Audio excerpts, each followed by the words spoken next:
tout le monde, j'espère que vous allez bien et que cette fin de mois de juin se passe à merveille pour vous. Je reviens aujourd'hui dans une vidéo un peu budget. J'ai pas toujours... Enfin, pour moi je trouve que c'est important d'essayer d'aider les gens à sortir de leur découvert. Parce que en France, le découvert, c'est un petit peu une façon d'enrichir gentiment les banques. Et il y a des choses que je trouve aberrantes en fait. J'ai été à découvert pendant assez longtemps, je ne m'en cache pas. Maintenant, ça fait 17 mois bientôt que je suis exclusivement dans le positif. Je ne suis jamais retombée à découvert. Et ça, j'en suis assez fière. J'ai l'impression qu'on est dans une réunion des alcooliques anonymes, mais version budget anonyme, quoi. Et donc, du coup, quand j'étais à découvert, je payais des agios, forcément. Et le truc qui a fait tilt dans ma tête, c'est pas tellement les agios, parce que bon, les agios, à un moment donné, je crois qu'on se fait une raison, on est un peu dépité et on en est réduit à faire avec. Alors qu'en fait, c'est pas le cas. Et en fait, un jour, j'ai reçu une première lettre à 20 € pour me dire que mon compte était à découvert, comme si je le savais pas. Et en fait, là, ça a fait une grosse bombe atomique dans ma tête. Et j'ai dit, c'est mort, plus jamais. Plus jamais. Si on en arrive ici, si la France, si les banques sont capables d'en arriver là, je pense que là, on est au bout du bout, quoi. Donc déjà, vous êtes dans la merde parce que vous êtes à découvert. Ensuite, on vous rajoute des frais, donc les agios, les lettres à 20 €, alors que pour moi, une lettre à 20 €... Pardon, hein, mais 20 € une lettre, c'est un peu abusé. Donc du coup, j'ai décidé, comme ça, du jour au lendemain, à mettre en place un plan. C'était mon plan de relance économique. Et c'était le plan sortir du découvert, mais définitivement. Vraiment ne pas ressombrer. Et je me souviens le tout premier mois où j'ai réussi à sortir du découvert, donc il m'a fallu 2-3 mois pour pouvoir vraiment remonter la pente, parce que quand vous êtes à découvert, ça se répercute sur le truc d'après, enfin sur le salaire d'après, enfin votre salaire ou tout ce que vous touchez d'après.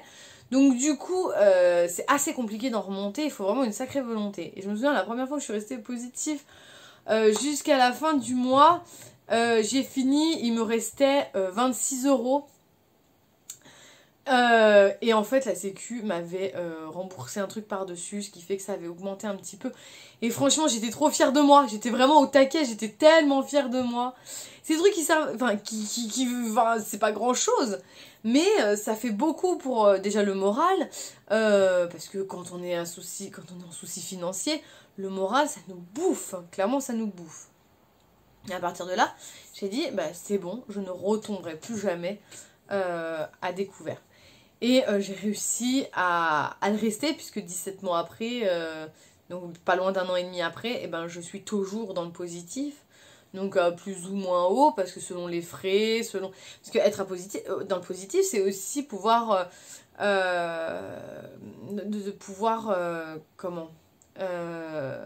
s'il y a un pépin, vous n'êtes pas embêté. Vous pouvez taper un petit peu dans ce qu'il y a, quoi.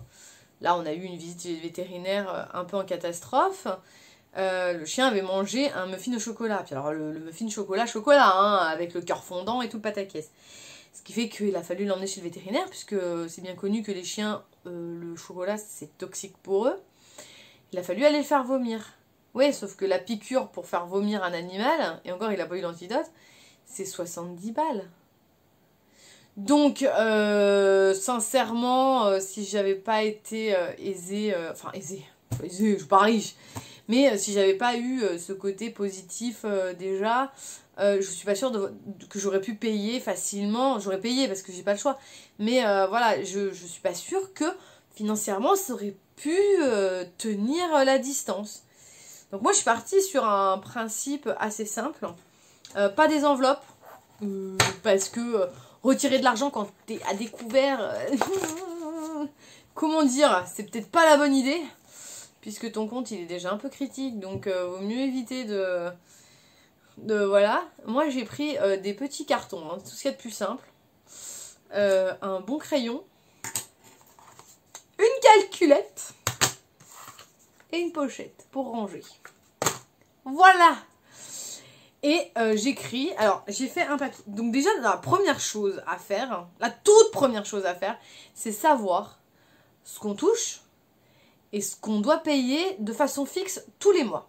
Genre le loyer, l'énergie, l'internet, les assurances, tout ça. On marque sur son petit papier et on met le total, les montants exacts. Et après on fait un total et on sait qu'on est débité de temps. Donc moi ça c'est quelque chose que j'ai tout le temps, je le modifie avec les augmentations toutes les années, ou à peu de choses près. Voilà, je sais ce qu'il faut que je paye ici, et je sais exactement ce que j'ai et ce que je dois sortir impérativement. À partir de là, tous les mois, donc je me mets le mois, donc 07 ou juillet ou machin, enfin moi ça va être juillet, mais voilà, donc je mets le mois avec à quoi ça correspond. Donc les courses, chez moi, c'est un budget de 250 € maximum par mois. Ça, on peut pas... On fait avec ça. Je ne dois pas dépasser 50 € par semaine, à peu de choses près, alors, sachant qu'il n'y aura pas 4 semaines pile, voilà, ça tourne autour de 250 €. Donc tout compris. Donc ça veut dire... les croquettes, ça veut dire la bouffe, ça veut dire voilà, ça veut dire tout ce qui est courses alimentaires pures. Sur un autre papier, je vais écrire essence.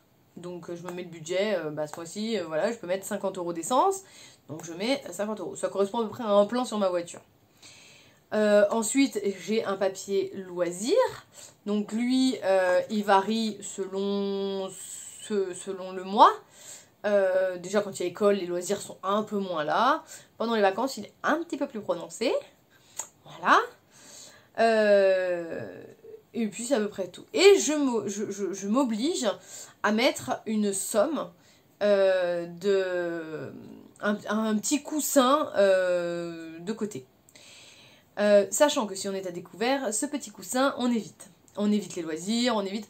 C'est temporaire, il faut bien vous dire ça, c'est que tout ce que vous allez enlever, c'est temporaire. Vous pourrez les remettre plus tard.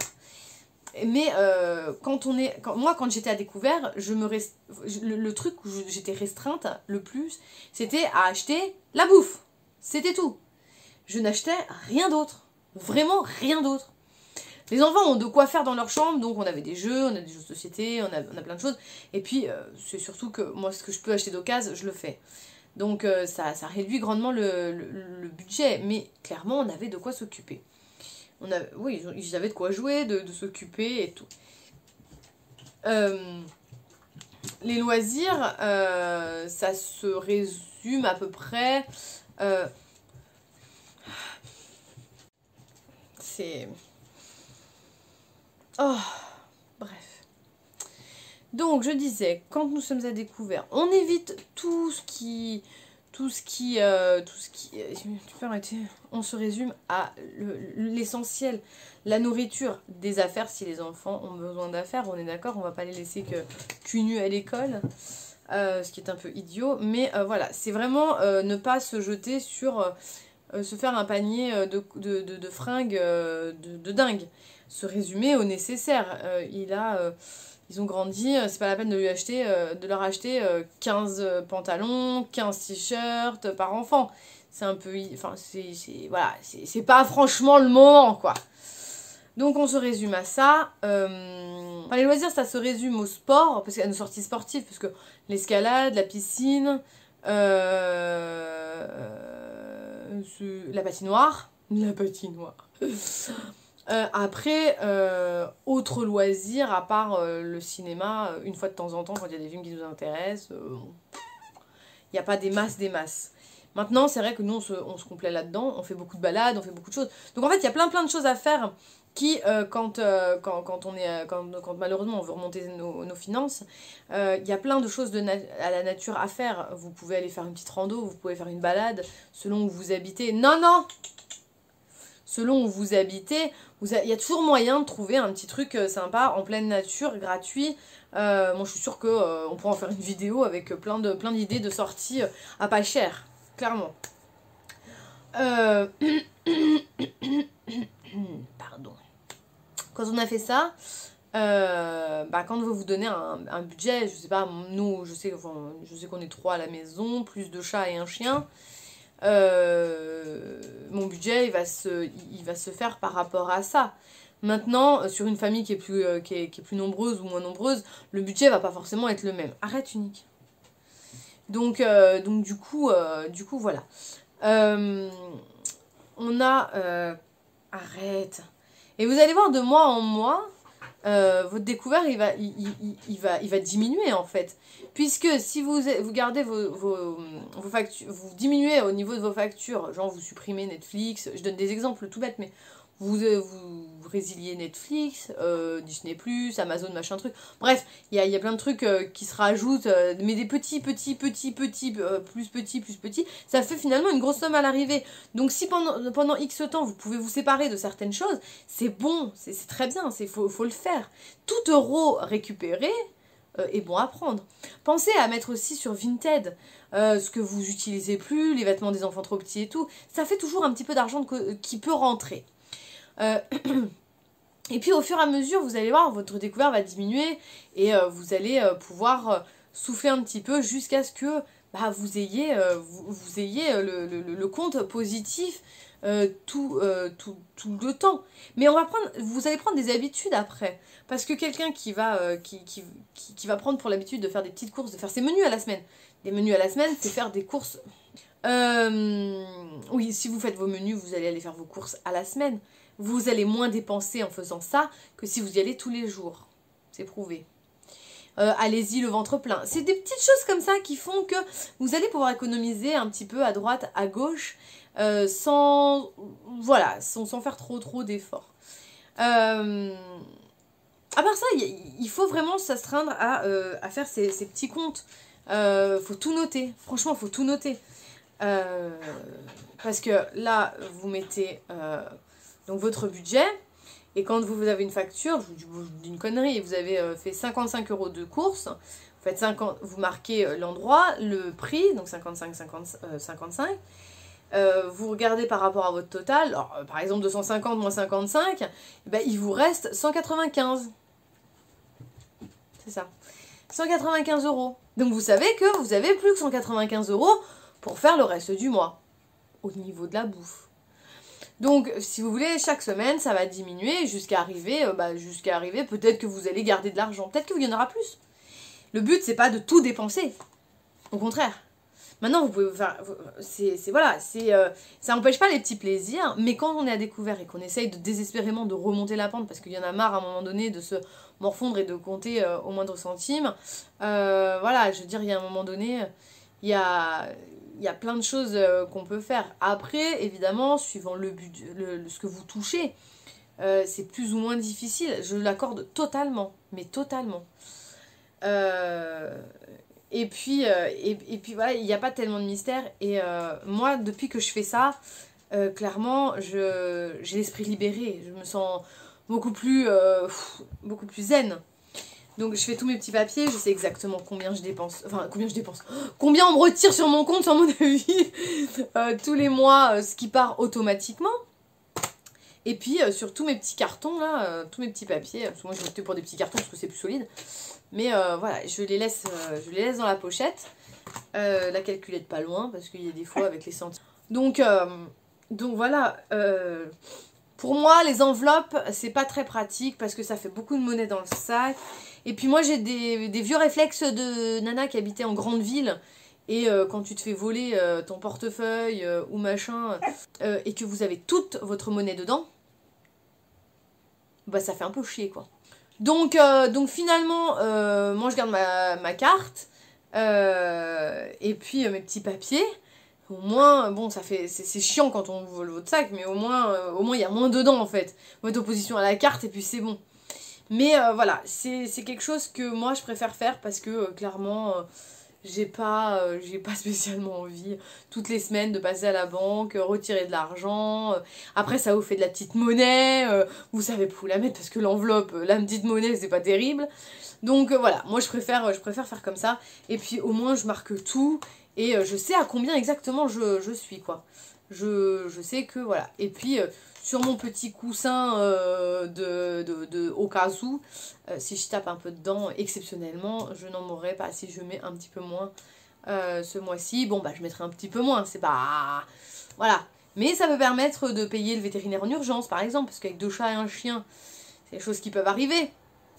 De payer un médecin en urgence, même si on est remboursé par la sécu, mais il faut avancer l'argent. Donc voilà, parce qu'avec 2 enfants, on peut pas prévoir, et puis on n'est pas à l'abri d'un accident à l'école ou n'importe. Donc voilà. Et puis bah moi, c'est pareil, on n'est pas à l'abri de plus de problèmes que je n'ai déjà. Donc voilà, donc tout ça mis bout à bout, ça fait quand même quelque chose qui est un petit peu plus zen. Même si il y a plein de choses que ben voilà, on peut pas forcément payer quand on joue pas beaucoup, mais au moins on a ce petit pécule de côté. Voilà, vous n'êtes pas obligé de le mettre sur un autre compte, hein, vous pouvez le garder sur votre compte courant. Il n'y a aucun problème là-dessus. Et puis voilà. Mais voilà, moi encore une fois, ma façon de gérer mon budget, ça reste les petites feuilles, les petits cartons. Donc du coup, pour faire... Voilà, hop, comme ça. Et après, je vais mettre vraiment... voilà, je vais mettre un petit point. Hop. Donc là, je mettrai où j'ai fait mes courses. Alors ça peut être Hyper U, Casino, Carrefour, où on veut. Mais voilà, je mets mon petit truc. Je vais mettre mon petit nom. Et puis au bout, le tarif. Un petit trait pour savoir où j'en suis. Et puis quand il n'y a plus de place, hein, on tourne le carton. Hein, parce que moi j'écris un peu gros. Mais voilà, je tourne le carton. Ou j'en prends un deuxième. Je les agrafe ensemble. Et puis voilà, terminé. Mais voilà, il y a ce côté... voilà, je fais ça. Il faut des bons crayons. C'est tout. Mais en plus, c'est quand même plus facile à organiser que de devoir descendre à sa banque. Moi, je sais que ma banque, pour y accéder, faut en vouloir, quoi. C'est une rue qui est à sens unique, qui est hyper passante. Les gens se gardent n'importe comment, n'importe où. À pied, c'est assez compliqué. En vélo, tu peux pas le poser.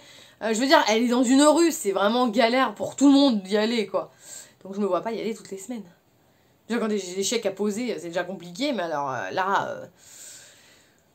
Donc là, au moins, je ne bouge pas de chez moi. J'ai mon portefeuille avec ma carte, et puis voilà. Ce que j'ai mis en place là maintenant, c'est l'argent de poche des enfants. Donc bon, ils n'ont pas démassé des masses non plus, mais ça leur fait plaisir. Donc du coup, là pour le coup, ils auront du liquide, parce que il n'est pas possible de faire autrement. Parce que leur faire des chèques, c'est peut-être pas le pied. Mais voilà, quand ils vont mettre ça, ils auront de l'argent de poche. C'est pareil, c'est pris en compte dans les petits cartons. Je crois que je vais les mettre dans loisirs, ou je vais faire une nouvelle catégorie autre. Avec, je sais pas, une 30aine d'euros. Peut-être que ça peut être autre chose. Je sais pas encore comment je vais faire. On commencera qu'au mois de juillet. Donc du coup, je sais pas encore comment je vais trop faire. Mais bon. Ça va se faire tranquillement. Et puis... Mais voilà, au moins, comme ça, je suis tranquille. Et j'ai pu quitter mon découvert comme ça, en budgétisant absolument tout.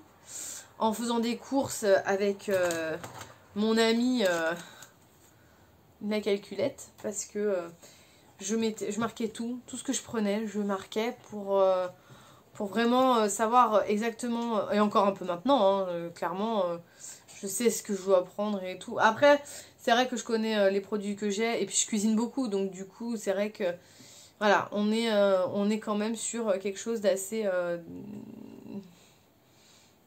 cadré, donc, mais bon, voilà, je l'ai toujours avec moi, comme ça, je suis sûre, puis si je l'oublie, j'ai le téléphone avec la calculette, donc c'est pas trop grave, mais... Voilà, tout taper, savoir exactement où on est dans le caddie, savoir si on respecte notre budget, et puis voir si voilà, on peut pas enlever quelque chose, ou modifier quelque chose, ou voilà, il n'y a pas à faire. Et je vous assure que si vous quittez votre découvert, vous allez être tellement mieux, mais tellement mieux. Voilà, c'est... Voilà. Je crois que j'ai fait le tour, hein. C'est pas... Je pense que ça coule de source.